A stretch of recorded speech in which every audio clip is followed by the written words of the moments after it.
सैनिकों के सम्मान का दिखावा किया जाता है। आंसू के न्याय की लड़ाई में उतर आया आन। जबलपुर में भले ही पूरा देश सैनिकों के सम्मान की बात करे, लेकिन जब इस देश में सैनिकों के परिवारों की सुरक्षा ही नहीं मिलती तो किस तरीके की बातें।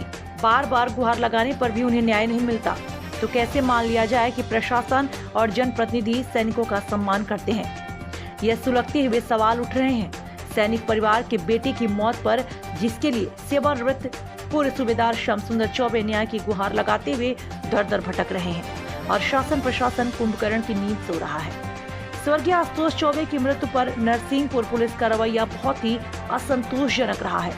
पुलिस प्रशासन के रवैये से नाराज और दुखी पीड़ित परिवार के साथ पूर्व सैनिक संघ आन ने आईजी ऑफिस पहुंचकर अपना ज्ञापन सौंपा और कार्यवाही की मांग की। संगठन के अध्यक्ष रजनीश सिंह ने भरे हुए मन से यह बात मीडिया को बताई कि एक सैनिक सीमा पर रहकर अपने सरहदों की रक्षा करता है तो इस बात से आश्वस्त रहता है कि उसका परिवार इस देश में सुरक्षित है। लेकिन इस घटना से ऐसा लग रहा है कि सैनिकों का परिवार अपने ही देश में न केवल सुरक्षित है, बल्कि उनकी आवाज भी शासन प्रशासन न्याय संगत तरीके से नहीं सुनता। आन के द्वारा उचित कार्रवाई न होने पर उग्र विरोध प्रदर्शन की चेतावनी भी दी गई है। राजी द्विवेदी, जबलपुर, मध्य प्रदेश की रिपोर्ट, इंडिया रिपब्लिक न्यूज। क्या मामला है और क्या मांगे हैं? हमारी मांगे नहीं, न्याय के लिए हम लोग लड़ाई लड़ रहे हैं।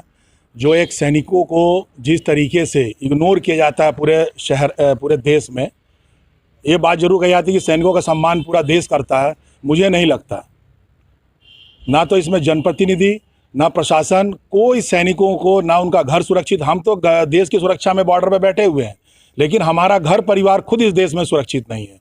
इसी की कड़ी में हमारे एक रिटायर्ड फौजी हैं जिनके बच्चे का अज्ञात लोगों द्वारा हत्या कर दी गई नरसिंहपुर डिस्ट्रिक्ट में, और ये 1 साल से लड़ाई लड़ रहे हैं।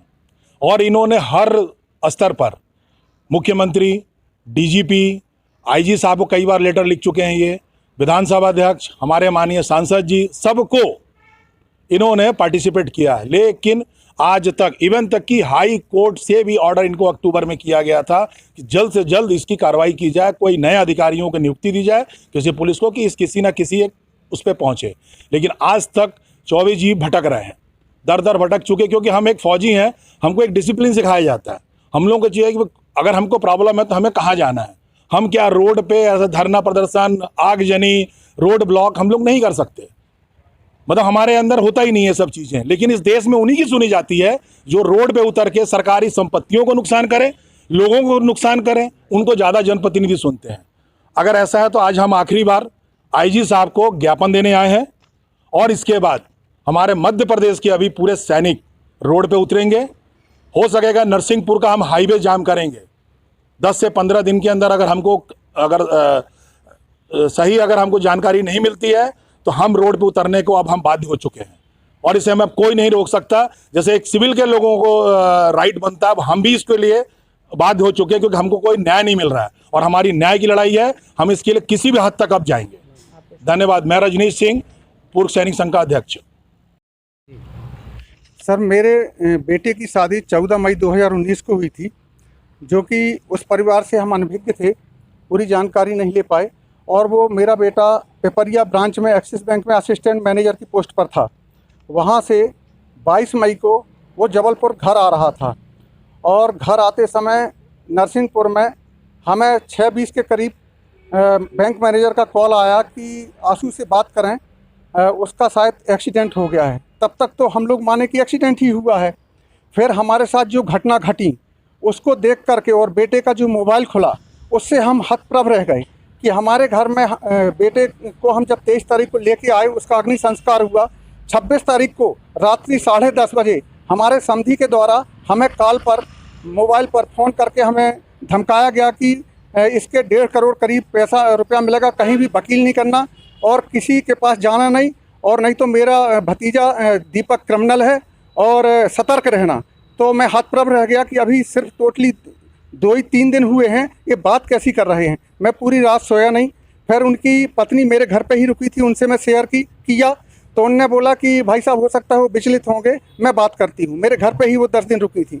इसके बाद 13वीं के दिन, ये घटना घटने के बाद 13वीं के दिन साजिश के तहत शाम को करीब 6 बजे 25 से 30 लोग आए, जो मेरी तीनों बेटियों को धक्का मार के गिरा दिया, गंदी गंदी गालियां दिया, मुझे मार दिया और मेरी पत्नी को मार के गिरा दिया, मोबाइल पटक के तोड़ दिया। 25 से 30 लोग थे, जिनको आधे को मैं जानता हूँ, आधे को मैं जानता नहीं, ये कौन लोग थे। अगर बस्ती के लोग मेरे पड़ोसी नहीं होते, हो सकता है मेरे को जान से मार देते। जो बेटियों को मैं शादी करने के लिए थोड़ा थोड़ा पैसा करके जेवरात खरीदा था, और 30 साल की सर्विस में जो थोड़ा थोड़ा करके मैं अपनी पत्नी को जेवर बनाया था, सारा जेवर जबरदस्ती उठा के ले गए। जिसकी लिखित शिकायत मैं तत्काल गोहलपुर थाना प्रभारी को दिया, उसके ऊपर गोहलपुर थाना प्रभारी ने 294-34 की धारा लगाया और मुझे बोल दिया कि कल सुबह विवेचना में इसकी चोरी की धारा बढ़ाई जाएगी। तब से आज दिनांक तक मैं डीजीपी साहब, मुख्यमंत्री साहब, गृह मंत्री साहब, विधान अध्यक्ष महोदय साहब, सब जगह चक्कर काट रहा हूँ और मुझे धमकाया जा रहा है कि तुम्हें हम छोड़ेंगे नहीं, तुम्हारे ऊपर झूठी धारा महिला थाना में लगवा करके तुम्हें सबको अंदर करवाएंगे। मैं ये चाह रहा हूँ मुझे न्याय मिले और स्पष्ट जांच हो। मेरे बेटे का मर्डर हुआ है, मोबाइल खोलने के बाद बिल्कुल स्पष्ट पता चल रहा है कि श्याम सुंदर चौबे भूतपूर्व